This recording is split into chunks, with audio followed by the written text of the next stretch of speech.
Hey there, welcome, I'm Belle. This is another video. First of all, I'd like to say that if you are a teacher who has been working online for the last couple of months, I get you. We're all in this together. Yes, this is not High School Musical, but we're all in this together. So I get you. I know what you're going through. I'm going through the same thing. So I thought I would share with you guys some games that can be played both online or in person, so you can adapt those games to be played in your online lessons and in your in-person lessons. When this is all over, you can still play these games.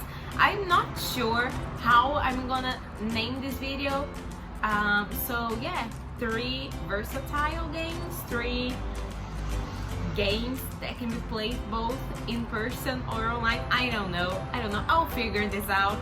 So yeah, without further ado, let's go right into the video. Before we start the video, don't forget to give this video a thumbs up, subscribe, click the bell so you receive notifications every time I post a video, and yeah, don't forget to do all those things and leave a comment saying which game is your favorite, and if you have any other game ideas, please share in the comments below. Thank you. So the first thing that I'm gonna say is I use a tool, like it's a software that I use for all my online lessons and all my in-person lessons. So this software is called Active Inspire. It's really great. It's simple, which means that it's very intuitive. You don't have to like search for tutorials or anything. It's really intuitive. It's really good. It's great. If you use this software, please leave in the comments below because it's great. It's awesome. When I started teaching online lessons, I had a little bit of a conflict because I was like, am I going to use this software? And after a while I said, yes, I'm going to be using this software because it works. So in the beginning I was trying to find games online, like online games in websites to play with my students.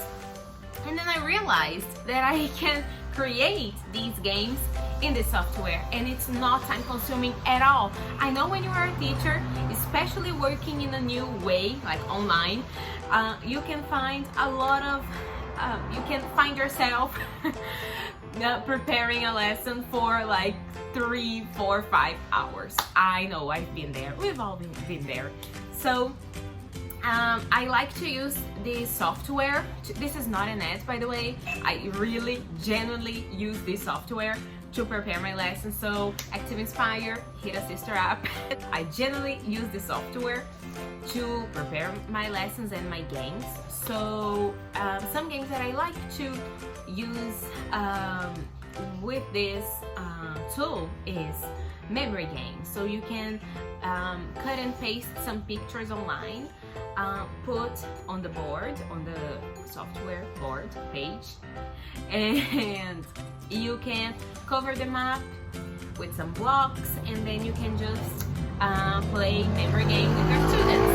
It's really easy, really fun. It works every time, every single time it works. And something that I also like to do is I put the pictures there, I reveal them one by one using blocks of colors.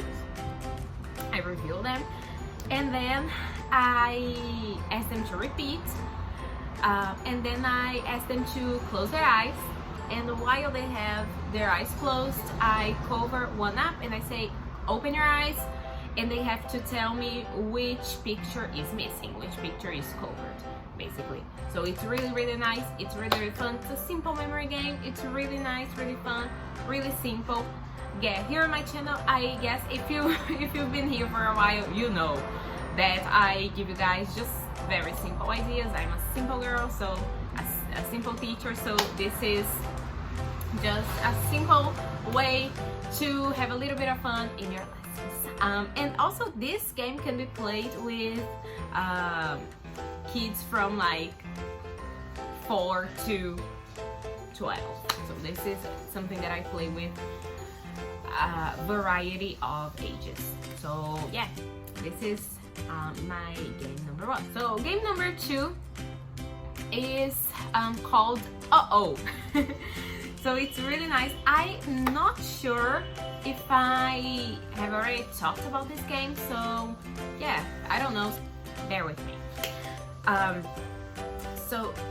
I play this game is I put some this game is awesome to have a little bit of fun when you have to practice some questions with your students. So I put the questions on the board, on the software that I told you guys. I put some questions there and I drill the questions, of course, ask them to repeat them, and then I tell one student to get out of the classroom.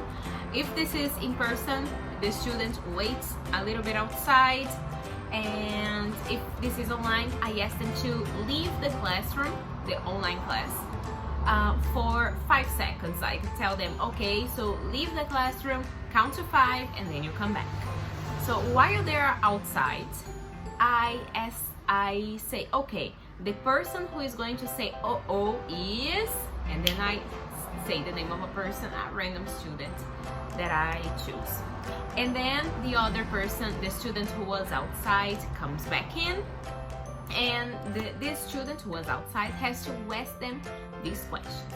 The student, keep in mind that the student who was outside does not know who the student who is going to say oh is.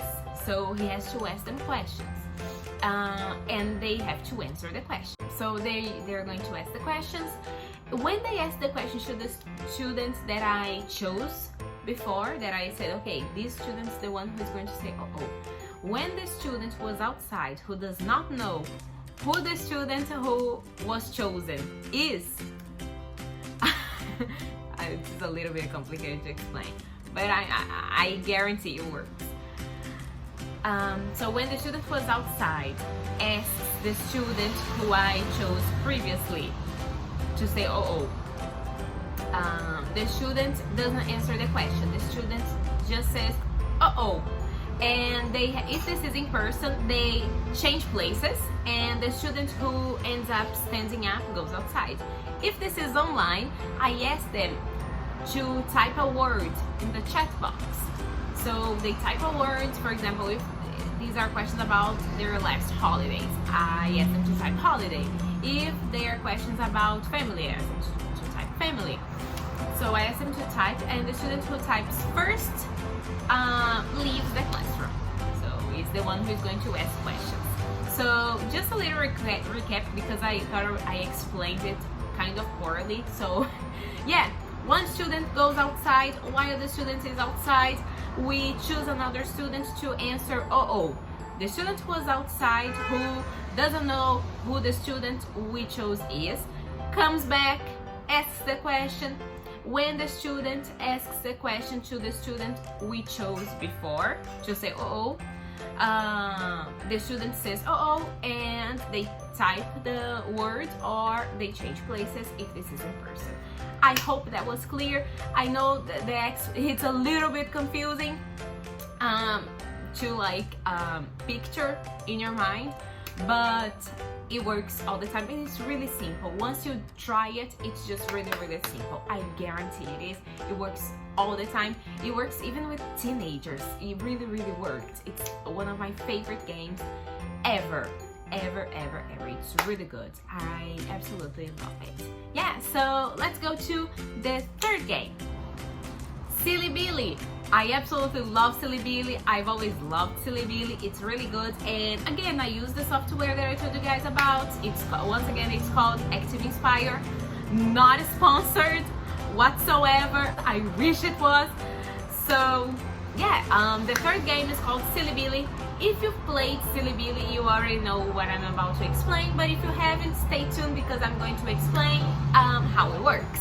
So to play Silly Billy, you have to put some sentences on the board. It's really great.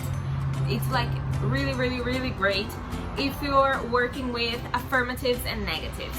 So for example, if you are working with can and can't, like abilities, affirmative and negative, you can put Silly Billy on the top, like Silly Billy ... and under it you can put some sentences like can dance, can sing, can play the guitar, can cook, can ride a bike. All the sentences in the affirmative form. So I asked the students to choose one sentence. So bear in mind that you need to put one sentence, like the exact number of students. So the number of sentences needs to be the number of students that you have in your classroom. So for example, if you have 10 students, you need to have 10 sentences on the board.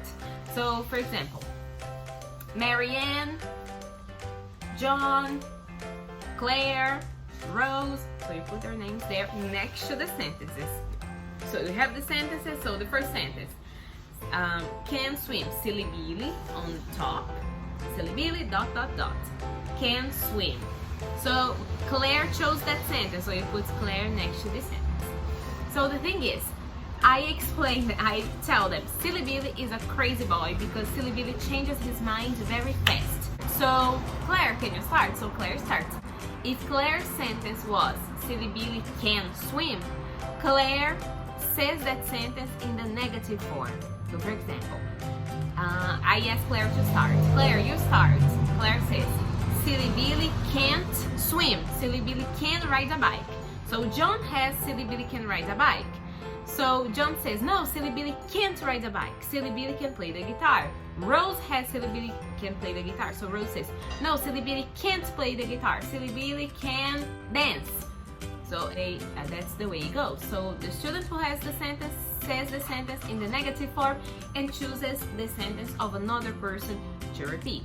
So it goes like that, and I put a timer. So something really great that tool has is that it has a timer.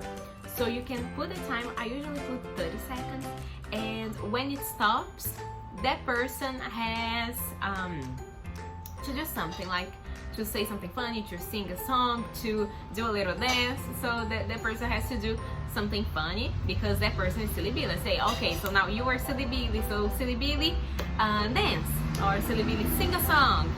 So that's really cool. It's great for drilling, and I know that sometimes online it can be a little difficult to drill because it gets a little boring. Not only online, in person too, drilling can get a little boring.